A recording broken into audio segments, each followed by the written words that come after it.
So Edison's point is, please analyze monthly SPY straddles for the last 6 months exiting at $100 or $200 profit. Okay. Now, let me pause the screen here and try something else. I'm going to try this, but it's going to take long. The reason why I say it's going to take long is to use the historical tools to create a simple straddle even on SPY that's targeted. It still has to run and search through the entire historical database, and at this point in the afternoon, this is when all of today's historical data is being uploaded. So it's much slower and it's much truncated. One of the other questions that I have for you is, to clarify this, is you're saying you're opening a monthly straddle position, last 6 months, okay? So 6 months ago, let's say started in April 1st. Okay, you guys start April 20th, but let's start on April 1st, I'm sorry. And I'd open, let's say, in April. I know it's only 15 days away, but let's say to start with I opened, no, let's go back, I'm sorry. Let's go back just to April expiration, 4/15 or whatever it was, 4/17, okay? And I open for May. Now let's say your $100 profit or $200 profit is hit, Edison, on April 20th, 4 days in. What do you do at that point? Do you open another May straddle, or do you just leave it alone and wait till May expiration and then look for the next time you hit a $100, $200 profit and close it, and then wait for June to open the next one? Or is every time you close for a 100 or 200 profit, are you closing the whole spread and then opening a whole new one?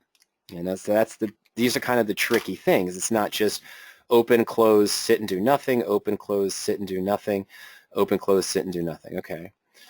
All right, so you just said 6 straddles. Okay, so 6 straddles. Well, let me try something here. My screen is paused. I know you're looking at the same thing. I got to go to a different area. I'm going to try it, but we're going to have to bounce around here because it's going to take a long time to do. I'm just going to be honest and upfront with you. When we're downloading this huge amount of historical data, it's much harder to interact with the historical tools. And doing it manually from the historical option chain would take the same amount of time. I'd rather prefer the system to do it for me. All right, so there we go. Let's see, make sure you're still looking at my screen. Yep, good. Okay, so I'm on PowerOptions account. I don't have the straddle in here, the long, so let me remove short strangle for you. Let me add in the long straddles. And what I'm going to have to do is create a search first. So I'm going to create a very specific search and clear the settings. I'm going to set it to look for November expiration. Now all that does in the system is tell it I want to look for the next standard expiration. And I'm not going to go more than 1 strike under or 1 strike over. I'm not going to worry about price or anything else. And I hope, yeah, I'm just going to include SPY. All right, let's take a look at this first. Okay, so that gives us what we want. With SPY at 297.97, 2 straddles that we've found today are the 298, which is what I'd probably do, the 297, which is slightly in the money. Now let me save this, and we're going to call it October 18th, SPY straddle. Save that. So I saved it live. The reason I wanted to do that is now I'm going to go into the back testing tools. And we're going to go into the Smart History Excel, which works the same as the search, but it allows me to go back several months in time. So we're going to do long straddle. I said we're going to start off with April standard expiration for May. So when I look at the selected dates, okay, something dropped here, so sorry about that. All right, so there's Friday the 5th was the 1st. 12th was the 2nd. 19th was closed for Easter, so we're just going to use the 18th. That's fine. Okay, so October 18th. All right, so it's going to try to find, even though it's only looking for 2, Edison, it's going to take some time because it's sorting through all the historical tables while the historical tools are being interacted with. All right, so those are our 2 positions for standard May expiration. Really, we're going to focus on the May 290, would have had a total cost, 297 and 370 would have had a total cost of about I don't have the total debit in there, I apologize, I'll add that in. Let's add that in. That'll be important.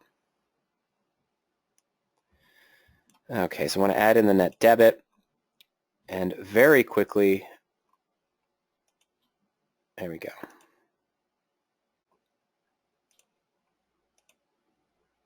So it looks like it's going to be, like I said, about 660 or so. Excuse me, it's got to reload.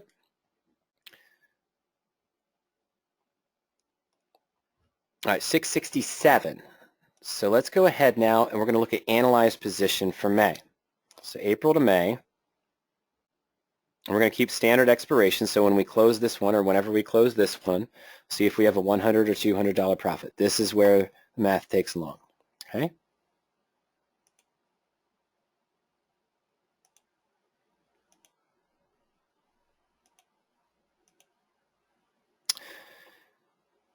All right, now this is just, it's loading the results, so give it a second here.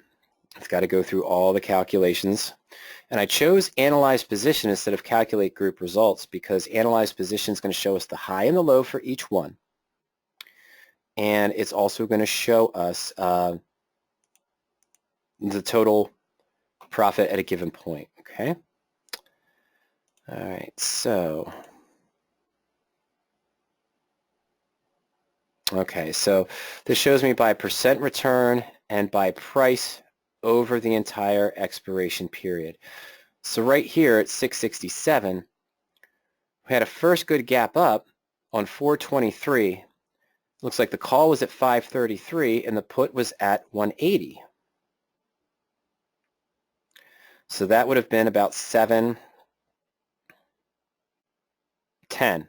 All right, so we didn't make $100 yet. It's a bigger gap here, 219 and 450, right about the same price here, 598 and 127.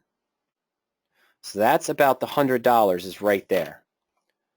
Okay, that's the first $100 you would have seen. It's right about there, 598 and 127. So that would have put us at about 725 to close the position. And a 660, well, you're at 60 cents, that's right. Okay, so it's not there yet. And then you see the prices start to come back down, and here is the big spike on 513, right? The long put and the long call essentially goes to zero. Yeah, so from what I'm seeing, honestly, this is still not there yet. That's only at about 701. You're still not there. This was close, but not yet, so it would have been here, 949 on 513 and 12, okay? And my guess is that was our high. Yep, 513, 46.9% return on that position. Okay, so you would have had, that was a big shift, wasn't it? The calls were dominating, keeping their same price while the puts were declining, and then we had some massive spike. Here is 498 and 203. So again, we're at 701. That's not a $100 profit yet. But here, if you waited that long, you would have gotten it. Okay? So yeah, you could have done that if you didn't close it earlier, but you didn't hit the $100 or $200 until that point. Okay, so that was that one. Now let's change the date. Let's go to May. So in April, you would have had a 46.9% return on the 606, yeah. All right, so May 17th, we open a new straddle position for our June expiration.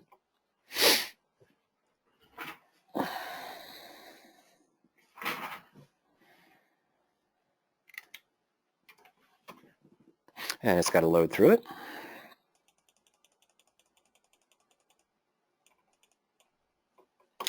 Okay, so we're just going to focus on one. The stock was at 285.84. Let's call that the 286. Total debit of 1131. That is the highest one. No, I'm sorry, the 285 is the highest one. Oh no, I'm sorry. We're going with this one. Lowest debit of 1053. Why? Because that's standard expiration of June 21. This is also showing me a weekly that's at the end of June. We're going to stick with this one, and again, go to Analyze Position instead of Calculate Group Results. So the May to June, highest profit was 21% on 6.3, and remember we spent The original cost basis was 1053, 1047. So on June 3rd, let's take a look here. Scroll this over. On June 3rd, our put was down to 0.47 cents. Our call was at 12.06, so we could have closed for around $12.53. But you probably would have closed here, 8.67 and 123. No, 11.96 and 57. 11.96 plus the 57 there. So of course, yeah, we're at about 12.53. It's almost the same price. Wow, that's interesting. So these 2 days are the same price, 12.53. That's when you would have closed it. Your cost basis was 10.47. So that's the highest return if it wasn't closed earlier. So you would have had a profit there. What did you have closed here? 9.61 and 115. 10.75. No, you wouldn't have. And here, not even close. Okay. All right. So you would have closed here, and you would have had about a 21% return. Okay. All right. Now we do the same. We could keep doing this, of course. What I'm probably going to do, Edison, is do this afterwards. But the trick with this, I can do this for you. I've got the save search now, but I'm not going to spend another, 12, 15 minutes going through the next 6 months.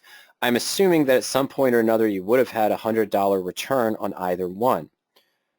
Putting up, in this case, $1,200. I'm sorry, you would have put up $1,000 on this one, 1053, just for one contract, $1,053 to make $200, under 200. I'm sorry. No, 200 exactly. My apologies.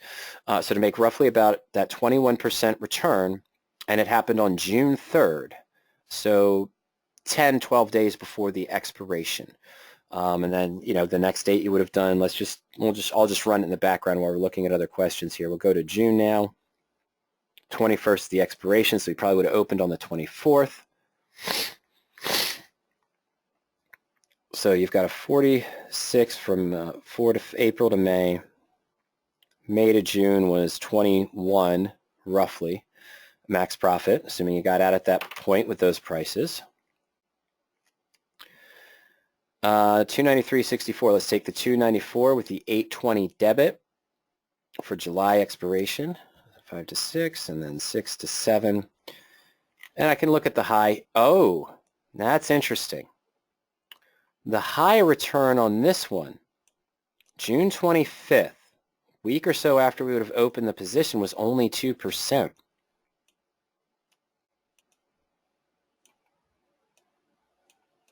It's having a hard time with that. I apologize. So, but in any case here, 2% return on that 817 gain is not going to be much, but you would have made 2%, but it's probably only going to be around 30 or 40 cents in that position. So this one wouldn't have gotten the $100 on it. You did the other two, $200 on that one, and then you got a little bit more, maybe April to May, depending on when you closed it, but it looks like we would have closed it for the profit you wanted. This one you wouldn't have made it. It wouldn't have got there. The max return was only 2% during that time period, and of course you can see that 2% of the total debit of 820 might have only been 16, 17 cents or so. Okay, last at least July 22nd. That was only at 2% or 16 cents. And again, what's tough about doing this based on your numbers there, Edison, is that I'm assuming you're talking about only one contract to make $100 or $200. If you're doing 10 contracts and looking to make $100 or $200, you might have needed a bigger move. You would have gotten in the first 2 months, wouldn't have on the third as well. And what does that return to you as well? So 297 here. This was, again, running on July 22nd for the August expiration. Definitely taking the 280 at the money. And we can see where that goes as well, okay? Let's see. All right, so at one point, I wanted to pull one up like this. So at one point here on 8.5, oh, we know why. Okay, you would have made a huge profit on the straddle on 8.5. I know that Sam did pretty well on 8.5. Why? That was that $600 down day, if I'm not mistaken, on the Dow. The little remarks or comments came out Dow shot down about 600 points. So I'm assuming at that point the profit, you see here the long call has been at 0 for an extended period of time, and the put moved up extremely high to $14. There we go, come on. Now this original debit, I'm going to leave that there for a second. Your original debit on this one was 706. Oh, that didn't help, did it? 706. So this would have been 730. Okay. 556 and 176, so that would have put you at 720. Okay, good, good. So you probably wouldn't have closed it early in this case. Let me look at 8.2. 106 and 601. Nope, right at the price. 362, 327, not there. Yes, you probably would have closed on the 5th, gotten huge profit on the put, 1534, and your call almost went to 0. Okay, so that would have been huge because of that movement, right? That sudden day. This is why we like to be in the longs instead of the shorts, because you don't know what's going to happen next. So that would have been extreme in that case. That would have probably countered any time you didn't make a profit in there as well. And then things settled down a little bit. I'll just do this last. I'm going to do this last one. August 19th, got out with that huge profit, almost a 200% return, right?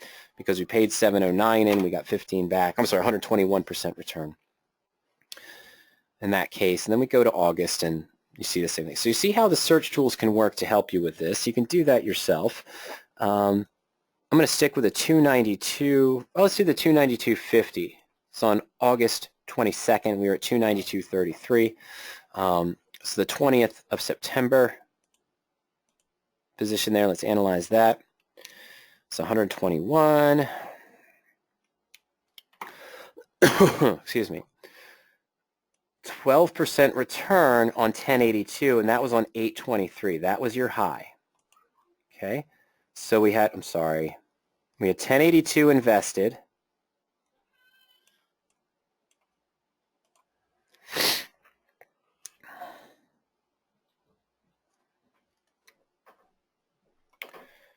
Okay, we go back here to the, was it 823? Is that what I said? That looks like a pretty substantial move. Yeah, 823, 1082 invested.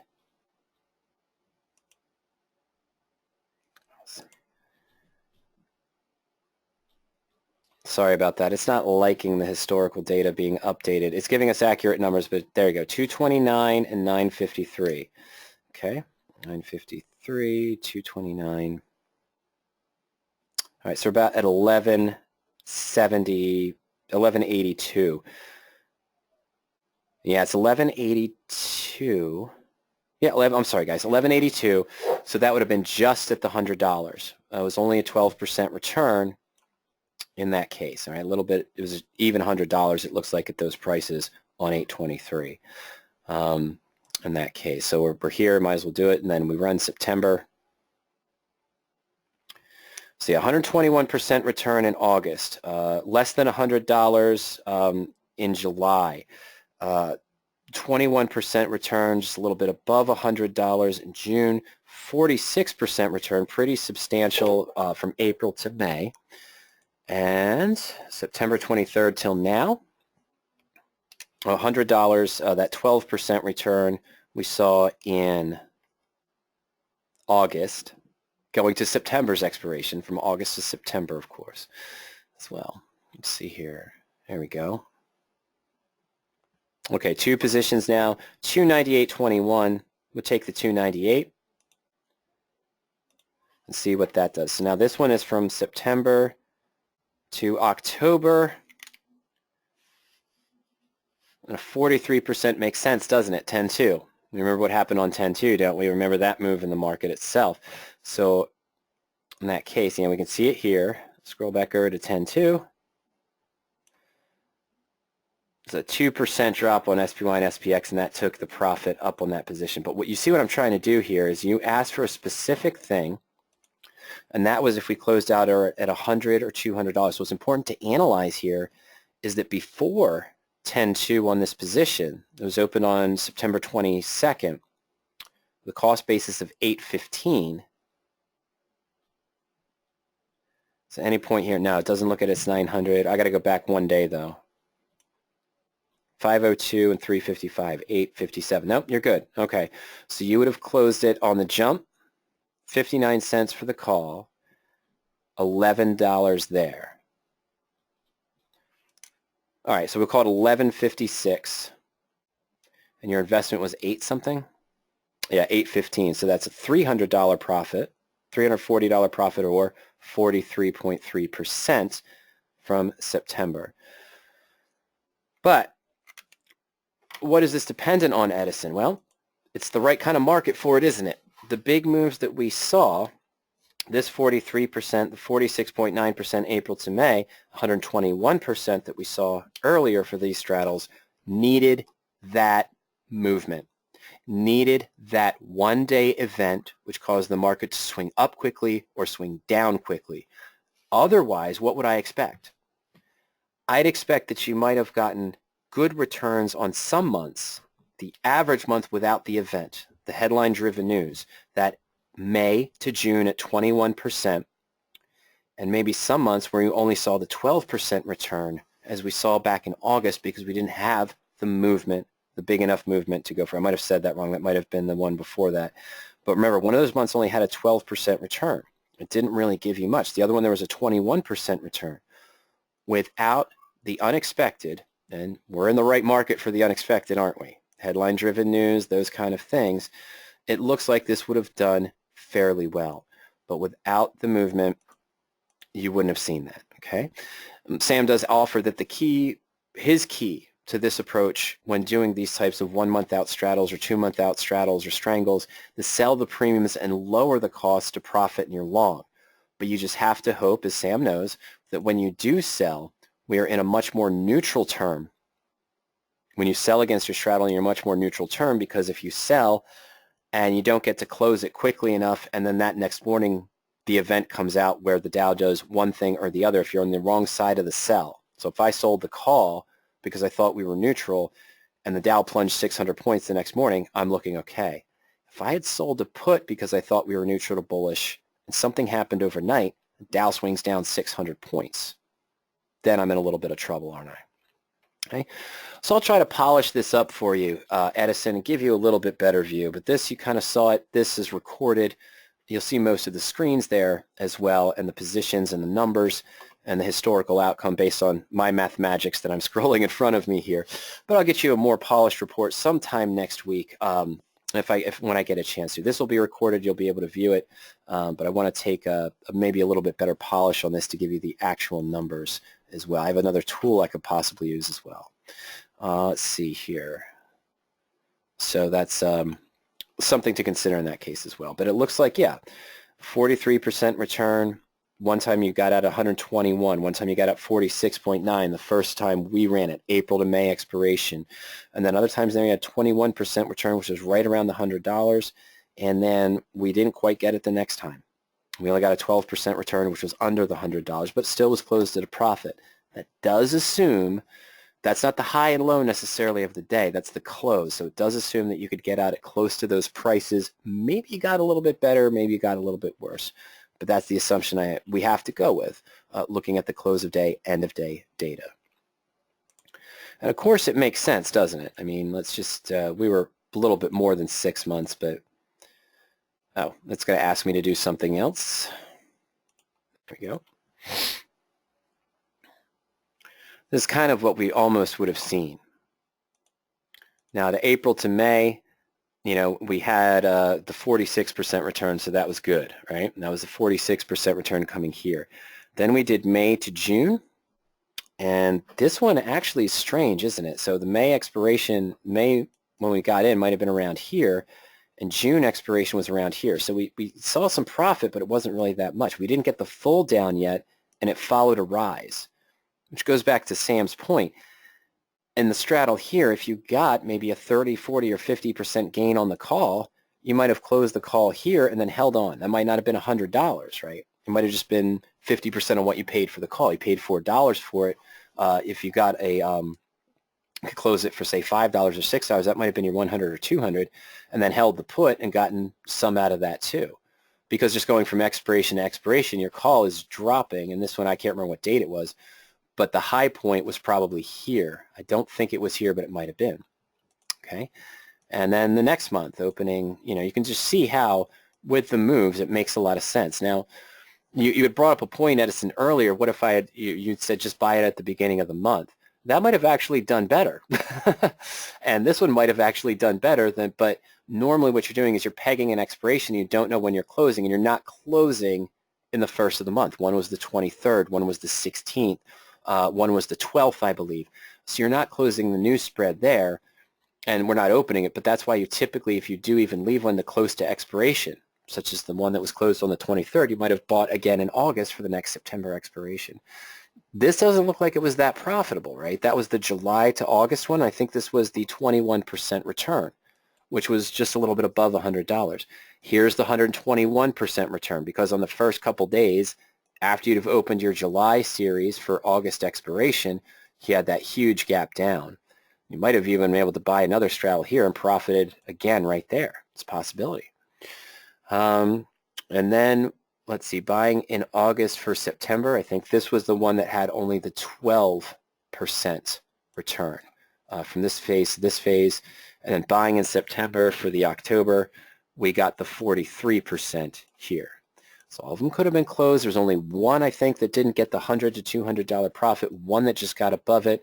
The others were in the good range. You were 46% here, and then I missed a number. I'm sorry. Oh, we had two 21s, I think. 5 to 6 was 21. Oh, I'm sorry. Yeah, that's to May. Oh, that's the end of April. I'm sorry. So here was, my apologies, guys. Here's your 46% return. Into June, that was the 21% return that was just above $100. This was the 121% return. I think I have a 16% return I wrote down here or something. I'm not sure if that's accurate or if it was another 21. And this was the 12, and this was the 43. So all positive returns, nothing negative as well. Other thoughts on that from Sam, who does something similar to this, not independent, but is selling between it. He's talking about for day trades. Yesterday it was Roku. But in addition to his other comment on the SPY, he says, I will use time stops as well, close old positions and open new positions. So he's not just waiting for expiration to expiration. And then occasionally he also says that with the direction changes, he'll buy extra calls and extra puts. That's a whole different process. Not to say that it's bad, but what does it also do? It requires more time, perhaps. Oh, okay. So Mark says, can you say a few more words about selling against the straddle? Well, what Sam's referring to is that he'll have the straddle open, and I think I made a clarification of this, but I didn't make it clear. Let's just go back to our current position, Mark, shall we? Not our current position, but let's go back to the long straddles very quickly into our search for the SPY. And what Sam was referring to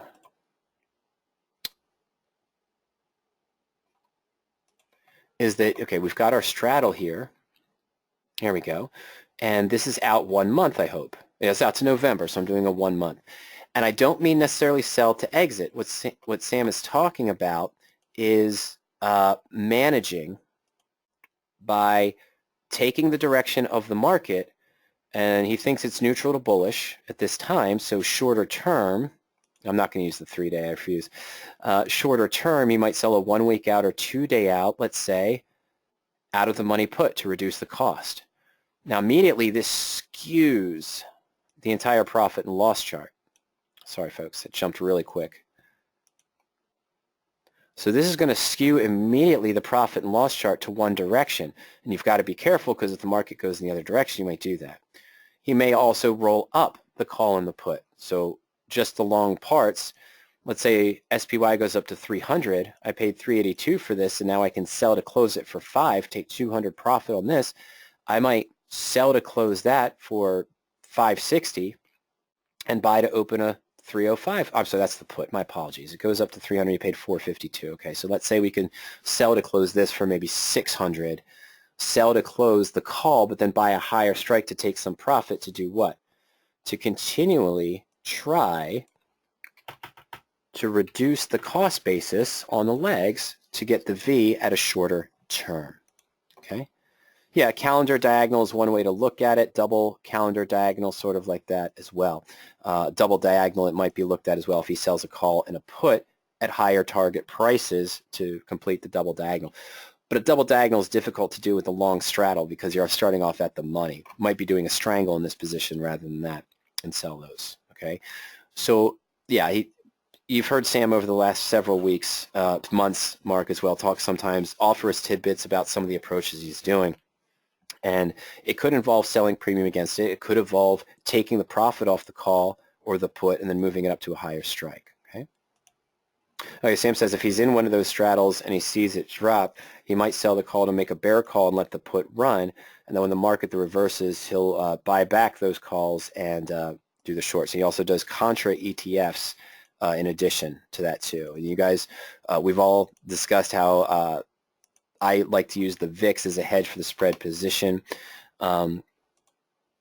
Sam will also do the contra ETFs as the regular positions we're talking about, but also UVXY to hedge his portfolio. So different folks, and buying puts on SPY is okay too to hedge if you're just doing a lot of, say, credit spreads, condors, or butterflies on SPY stocks.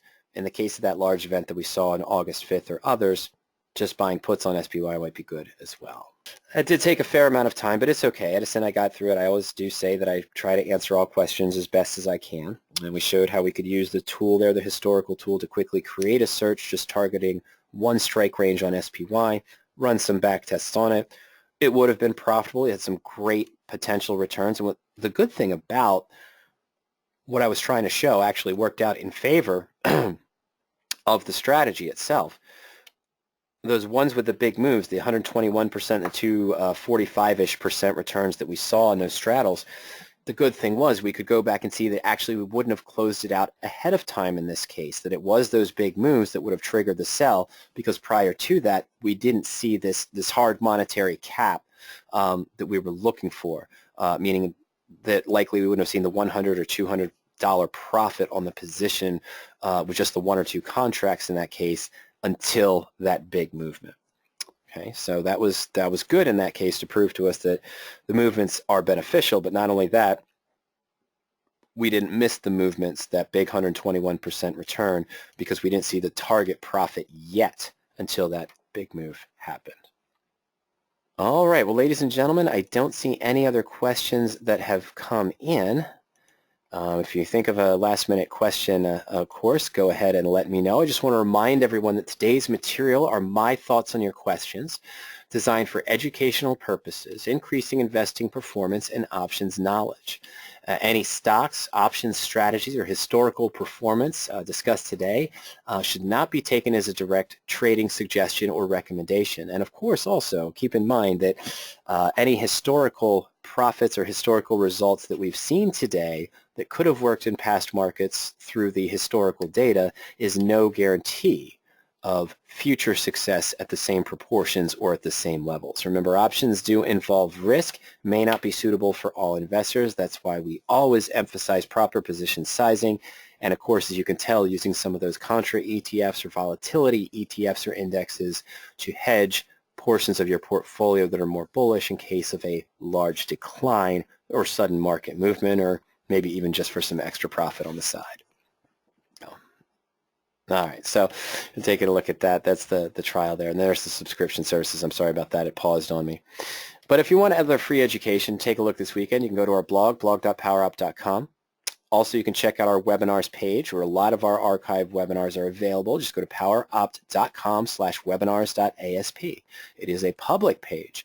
There are some webinars that have been closed to subscribers only, but there is a large volume of webinars available there just for not even being on a trial, not even having a line in yet. Or you can check us out on YouTube as well, user Power Options.